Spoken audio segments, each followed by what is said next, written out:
The passing of Patrick Swayze was enough to break your heart. Has there ever really been anyone quite like him? At his best, Patrick Swayze was the type of guy who was equally at home playing romantic leads as he was dropping bad guys in action flicks. Swayze's career hit its peak in 1987 when he danced his way to the top of the box office in Dirty Dancing. Nobody puts baby in a corner. It made him a giant star, with him not only having one of the top grossing movies of the year, but also a huge hit song and a track off the soundtrack album, She's Like the Wind. While traditional thinking would have led to Swayze acting in a whole slew of romantic movies, he had something a little different in mind. Ready or not, here comes Mama. Swayze wanted to become an action hero.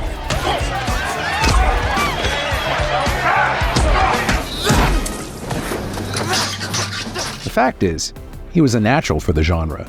His dance training and general physical prowess made him a natural at fight scenes, and while he was a really good-looking dude, he wasn't overly pretty and could conceivably play a badass.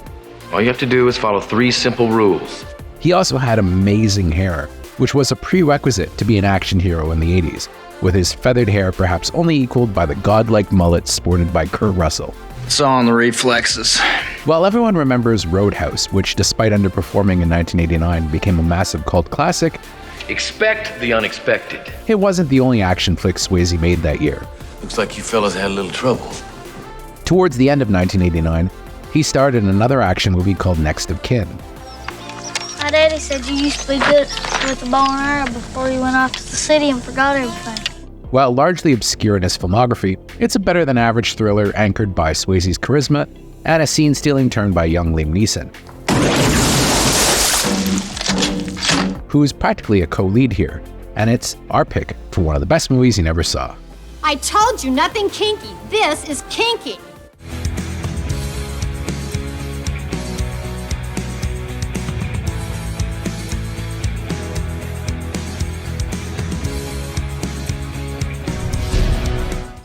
Ask anybody here whether your big city cops ever cared about us, living or dead. We are gonna find Gerald's killer. And as soon as we make a case, he is going up for murder 1. Damn it, man. He was our brother. In Next of Kin, Swayze plays a Chicago cop named Truman Gates. My name is Truman Gates. I'm the brother of the North Side employee who was killed the night of August the 8th. Who hails from the Appalachians. One of his younger brothers, Gerald, played by a young Bill Paxton, followed him to Chicago but is killed by Chicago mobsters who hijack his truck. And I'm the one in the middle catching all the shit. He's coldly executed by a psychotic muscle man for the mob, Adam Baldwin's Joey Rossellini. These people are animals. They don't give a fuck about anybody. Much to the chagrin of his more even-tempered boss, Papa John, played by Andreas Katsoulas. Settle this. Now. Better known as the one-armed man from The Fugitive and Jakar from Babylon 5.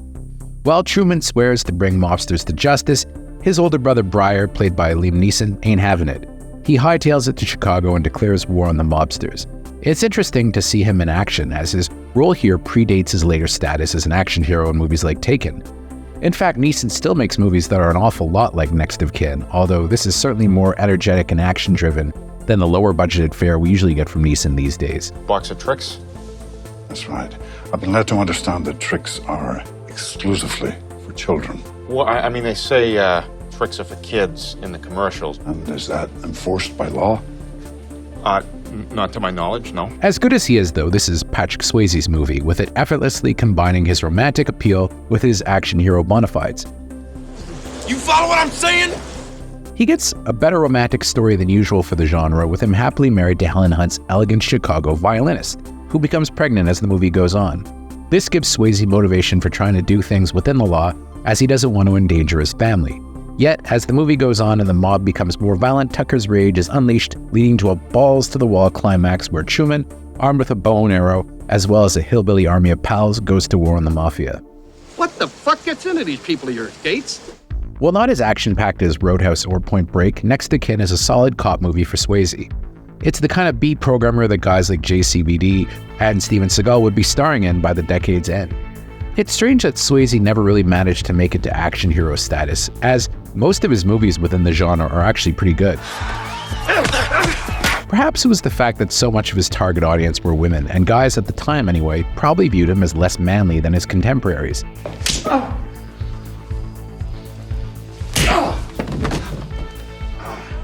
That's a huge mistake though, as Swayze's confidence makes him a guy whose vehicles have aged a lot better than others.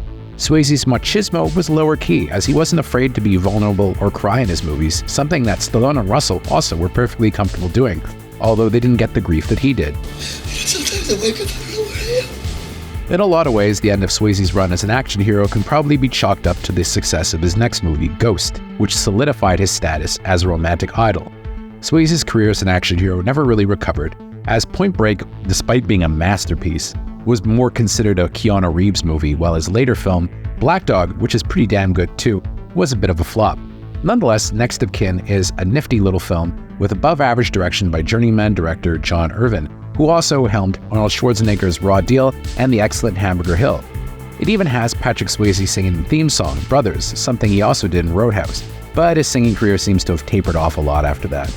My only issue with Next of Kin is that Adam Baldwin seems very miscast as an Italian hoodlum, with him doing a lame wise guy accent. You act like I was supposed to know his brother was a cop. He's a fucking hillbilly. How many hillbilly cops you know about, Frank? He's also very easily dominated in the final action scene. Keep your eyes peeled for a young Ben Stiller in an early role as Papa John's beloved son, while Andres Katsoulis himself is excellent as a very sympathetic quasi-bad guy. This makes me feel foolish. While Next of Kin is a little bit low-key for the era, it's still a pretty decent little action film. It could have definitely benefited from more big action scenes. Probably the issue was that the company that produced it, Lorimar, actually went under around the time that this came out. That was a bad one, all right. Lorimar had done a few action movies that were pretty decent, like Action Jackson, Dead Bang, and this one, and they all got put out by Warner Brothers, but their budgets were lower than a lot of other films of the genre. Pick it up. If Next of Kin had a slightly heftier budget and a little bit more in the way of action scenes, it probably would have been a bigger movie. I got 3 counties worth of kin that expect a certain amount of justice for that death. And I remember actually interviewing Don Johnson not long ago, where he mentioned that Dead Bang was hampered by the fact that, they simply ran out of money as the film went on, and the end of the film was rushed. It started with a death, but it's going to end with a bang. Funny enough, the ending of Next of Kin is probably what works best in the film, although it's missing a good action scene to start the film off and probably could have had a little bit more in the way of carnage towards the middle of the film. We ain't seen bad yet, but it's coming. Action highlights include Liam Neeson busting up a pinball arcade, which is a pretty cool scene.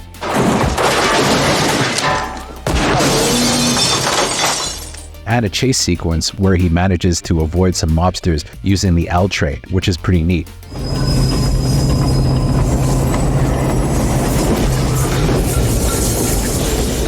Swayze himself gets the finale, which is terrific, but he probably needed some other good fisticuffs mano-a-mano scene in the film.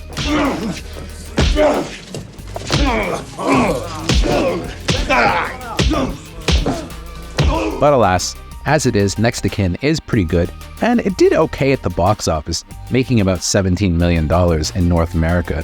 But, I guess that wasn't quite enough for it to really do a lot for Swayze's career as an action hero. Nonetheless, still kind of a fun movie, so make sure to check it out.